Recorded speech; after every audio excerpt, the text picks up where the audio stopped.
You're watching Beyond Market, where we bring you up to speed on development outcomes in Africa. Welcome, I'm Esther, Awoniyi. Many thanks for joining us. Today's show is all about women and their role in development. We'll explore ways to improve women's participation in Nigeria's energy sector. As always, you can join the conversation on social media. Let me know what you think about the topics, about the show and the topics we discuss. And to do so, use the hashtag Beyond Market. You can also send me a message to my Twitter handle. It's at Esther O. Awoniyi. According to statistics, women account for less than a quarter of employees in the oil and gas industry, and diversity decreases with the level of seniority. So how can we tip the scale to get more participation of women in this sector? My guests for this discussion are Folakemi Soetan, she's the acting CEO of Ikeja Electric, Anita Omoile, CEO Deep Blue Energy, and Modele Idiahi, Managing Director, Eleva Group. Of course, today we're exploring ways to drive women's equal participation in Nigeria's energy sector. Ladies, thank you so much. Pleasure to have you on the show today. Let's start with the theme for this year's International Women's Day, which is Each for Equal. Now, it does, obviously, it celebrates women and their achievement, but of course, as usual, highlighting the challenges that women continue to face, gender inequality. But it's saying that this time we shouldn't look at it as purely a women's issue. But the fact that if women continue to, be treated as second-class citizens and not equal to men, that socio-economic, progress that we're looking for, especially developing economies, we cannot achieve that until women have full participation. Folakemi, I'll start with you. Speak to this year's theme. What does it say? What does it speak to you? Okay, like you rightly said, inclusion is critical, and it's not about women. Women in Energy Network identified this gap from the energy gap and the skill gap. And one of our focus as a group is to begin to think of ways to empower and close that gap. We're looking at different things to do in that regard. So first of all, let's start with the girl child. In the STEM space, we have limited girls and women that are looking to take up careers in this regard. So some of the initiatives we'll be coming up with would support the girl child to take advantage of going down the STEM route. And once you've captured that at that early stage, you begin to have more options of women taking advantage of going into the space, or at least closing the energy gap. Absolutely. Anita, your perspective on this year's theme, each for equal. Well, the upstream sector in the Nigerian oil and gas sector became open to local players, I think in 2010 thereabout. And with the increased participation of local companies, we've seen tremendous increase in terms of technology development and advancement. A lot of local Nigerian companies have been able to contribute to the sector. Very few women have been able to take advantage of what the local content in itself brings to the table for them. And personally, I think whatever limitation one has is the limitation one sets for one's self. So with renewed drive right now, and what Women in Energy Network is trying to do is create that platform where a lot of women can actually be groomed and helped in being able to enter the oil and gas sector on the upstream playing field, to basically get them to see that it's not solely a man's industry, but one that actually needs the managerial and technical skills that women already have that is needed within the sector in itself. So for me, it's more of an awakening. You don't need to stop yourself without even trying to get into the sector. If you're scared, there are other women that are ready to help you and show you that it's not rocket science. Everything is achievable. Okay, well, that is great. Now, Modele, there are fewer women in the oil and gas than almost any other major industry. And when it comes to the technical, like Anita said, the technical aspect of things, we're seeing even fewer numbers. But when it comes to admin, supporting roles, we apparently have a higher number of women. But I know that there are specific challenges. Could you, perhaps in your experience, could you walk us through some of them? What I like about the theme this year is that it's inclusive and it brings men onto the table, because the journey to getting women where they need to be is very much about educating not just our young girls but our young boys, educating not just the women and the men. It increases the pool of mentorship for women beyond just having women mentors to having male mentors that understand the value of women on the table, not just understanding it, appreciating it. For me, equality is not just speaking to let's bring them on. It's speaking to understanding the femininity and the individuality that comes with being a woman, understanding diversity and what diversity brings to the table. We were talking earlier on about, we were having a banter and bringing in, the qualities of a woman and the qualities of a man onto the same table and having a synergy in that and producing profitability, because this really, it's not a charity, it's not a nice to have, it's about a profit game, and there's a lot of work to be done in an environment like Nigeria. And why lose out on half our talent pool? Because we simply don't understand that they can bring that value on. Now, Folakemi, like Modele said, it's important to get men on board, teaching the young boys at an early age. But at the level that we're at for us, for adult women, do you get a sense, and perhaps from what you've seen on the ground, do you get a sense that we're having that awareness among men? There's perhaps a greater appreciation of the fact that men also have to be involved. Do you feel that men, in talking to maybe colleagues or clients or customers or whatever, do you get a sense that we're getting more men on board? Absolutely. So I'll speak from a personal experience. So I'm in a male-dominated sector, and I was recently announced to be the acting CEO of Ikeja Electric, which is a distribution company, and I'm the second female disco, and we have 11 discos in Nigeria. And since the announcement has been made, I've gotten 80% of the people that have called to offer mentorship, to offer technical advice, support, have been men. They're very interested in supporting me because they feel that there is a perspective women bring to the table. They understand it. This wasn't because, sorry to butt in, these offers were not coming before because, I'm just saying now, the thinking is, oh, she's a woman, she automatically would need help because this is already a male-dominated. I want us to make that distinction. No, okay. Absolutely not. Because you asked about how men understand the value of bringing women or the balance, and I believe they do. I mean, the company I work in definitely understands that.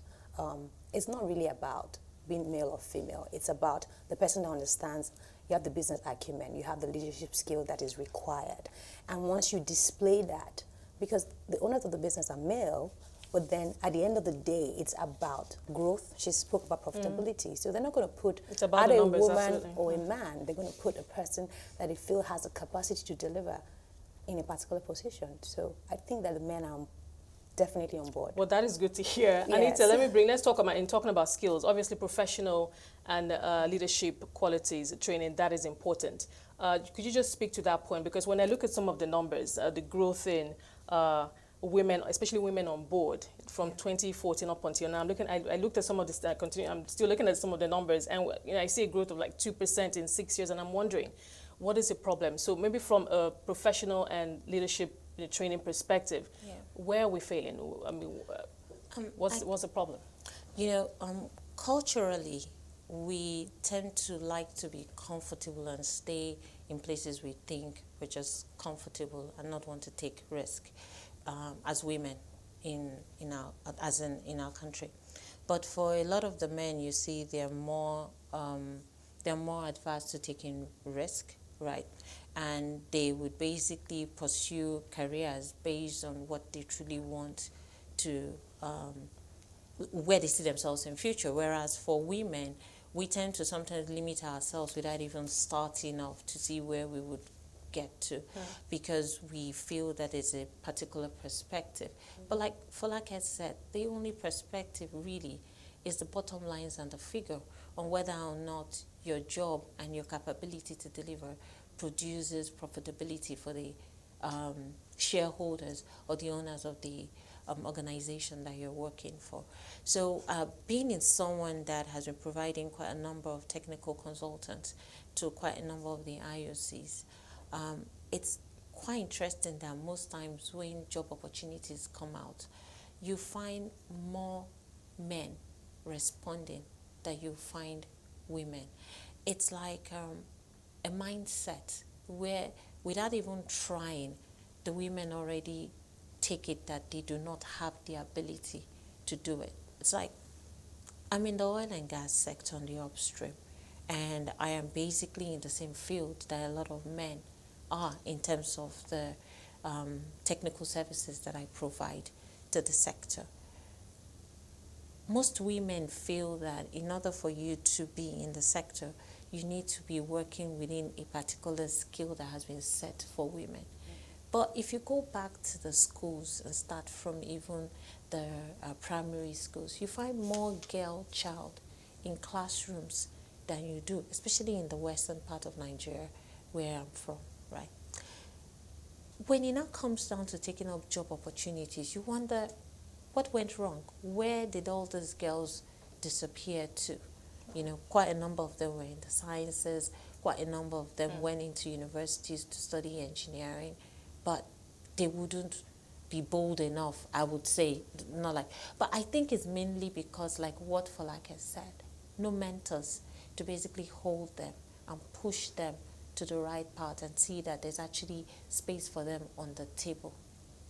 So I just feel that the lack of the reason why we have such a low number is because of lack of mentorship towards helping people really progressively develop their careers. Okay, we'll expand more on the mentorship side, but yeah.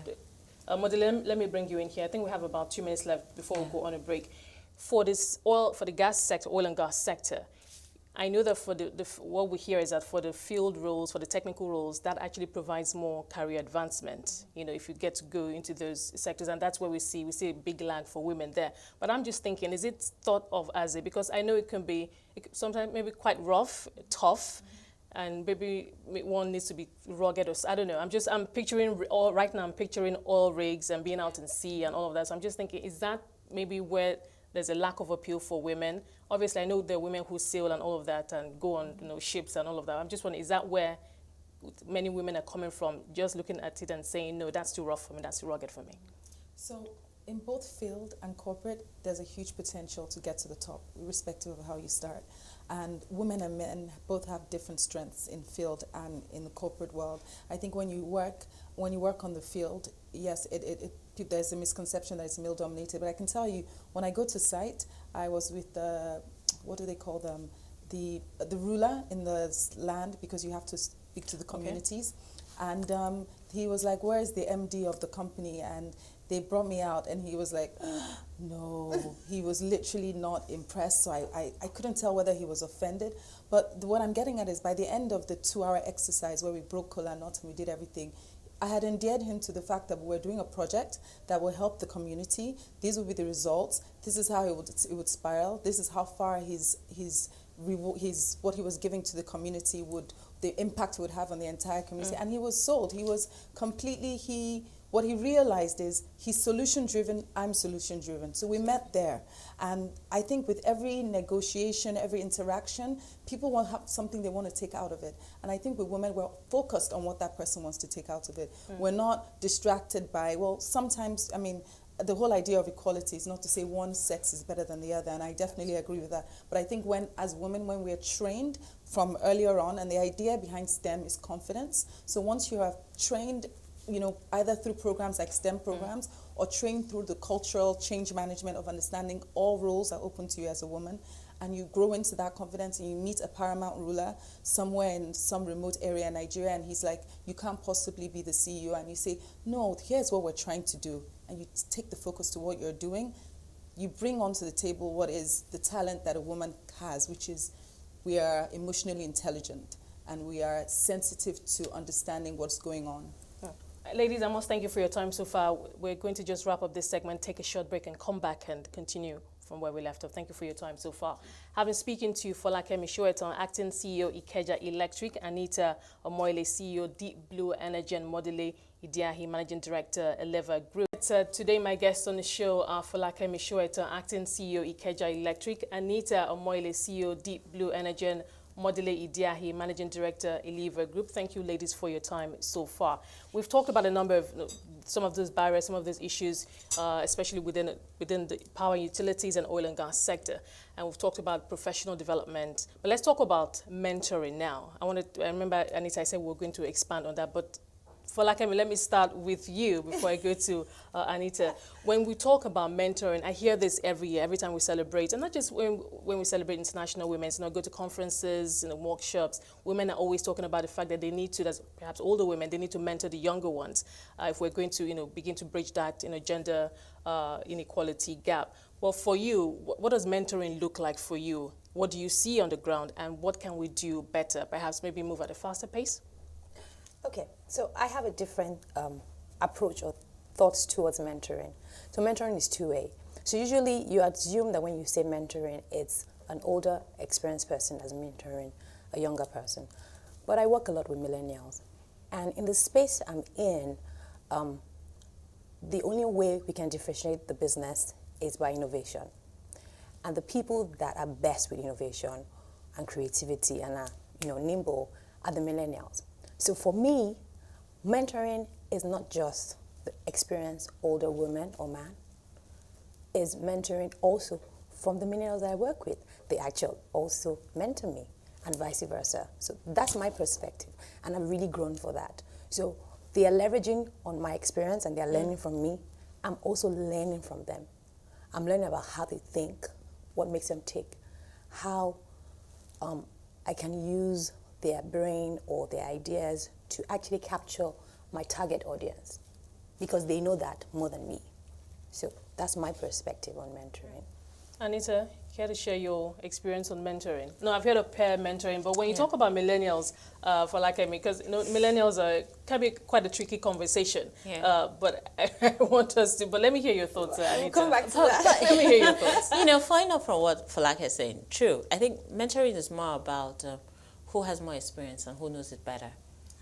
So it can actually come from my 4-year-old, or it can come from an 80-year-old mother. Absolutely. That basically tells me, because it just makes me a better person.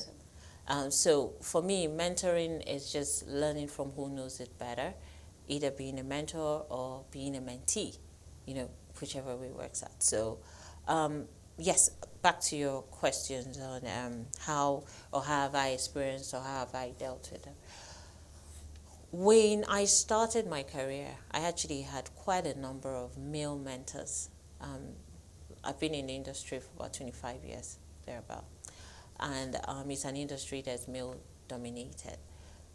Like Modele mentioned when she was talking, right? When you walk into a room and you're speaking to people, irrespective of whether you're male or female, the first thing that comes across is, yes, your sex comes across, but when you start to speak, what you have is what actually moves you to the next phase of the conversation. So there's always that first barrier that you have, that feeling that you have to break off first. Yes. And so experience learned over the years. When I was a mentee, right, what I was told by my mentors was your limitation is whatever limitations you set for yourself. And now that I'm a mentor to quite a number of mentees, including millennials and the rest, I basically tell them the same thing. You can't sell what you yourself you're not convinced you can buy.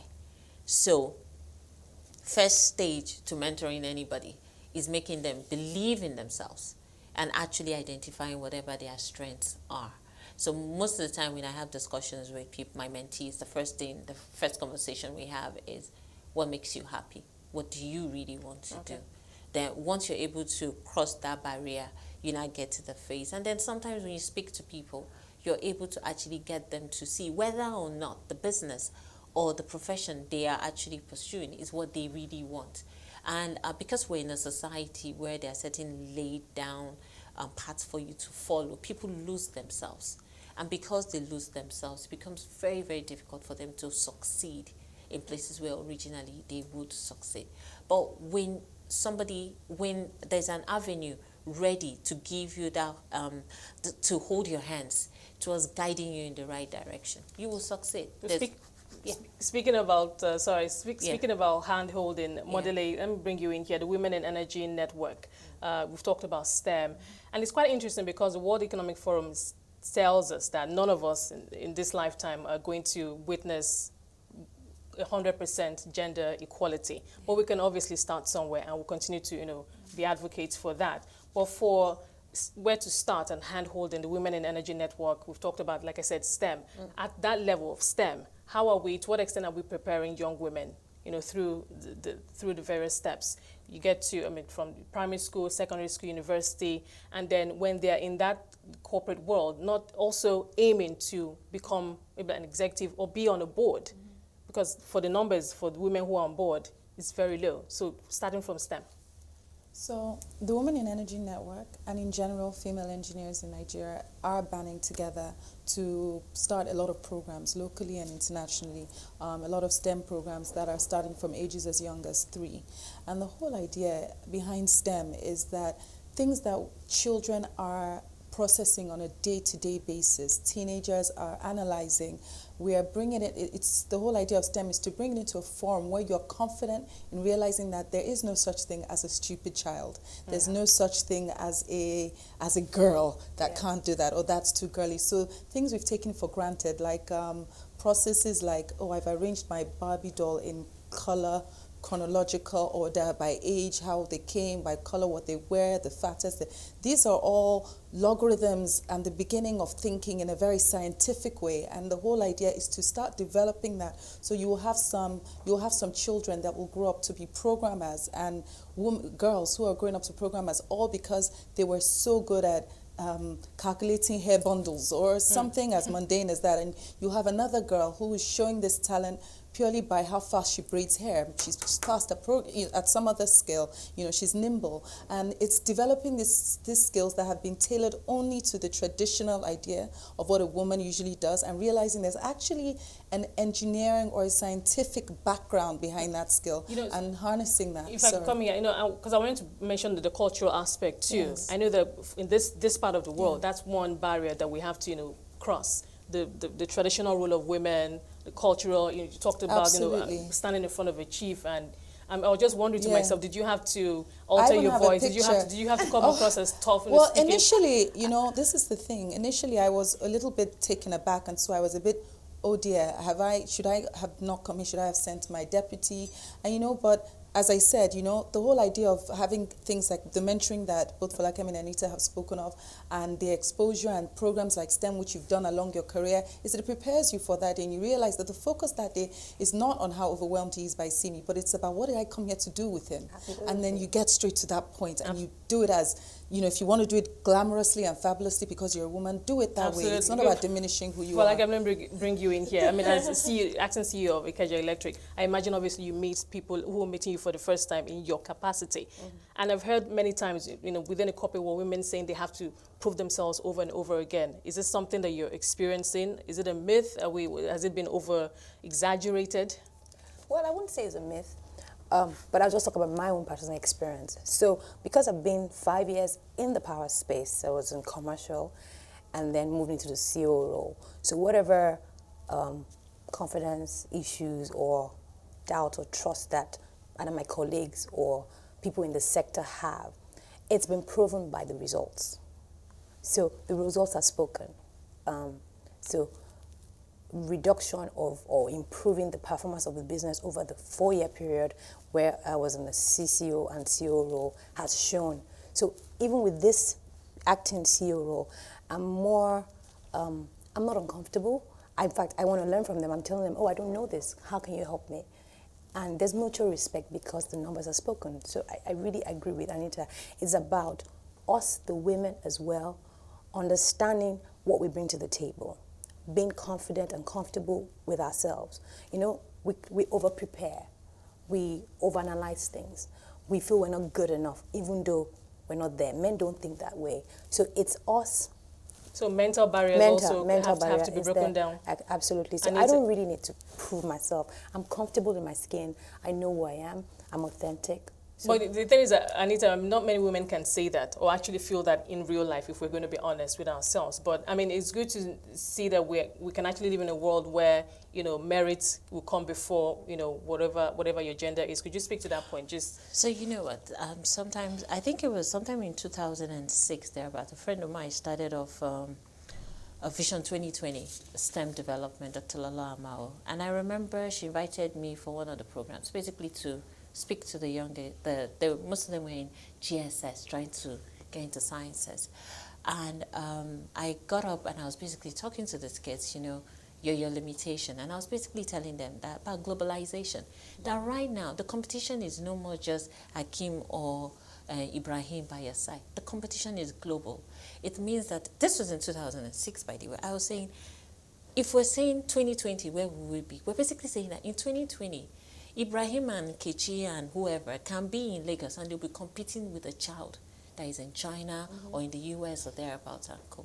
And we're basically telling you that because of the resources that we have in this country, we need you to be ready to take over from us and to develop this to the next level. I wish you could go on, but unfortunately, and I cannot believe it, that the time is up and we have to leave it there. But thank you so much. I've been speaking to Folakemi Soetan, Acting CEO, Ikeja Electric, Anita Omoile, CEO, Deep Blue Energy, and Modele Idiahi, Managing Director, Eleva Group. That's it on Beyond Markets. Thank you so much for being a part of it. From myself and the team, it's bye for now.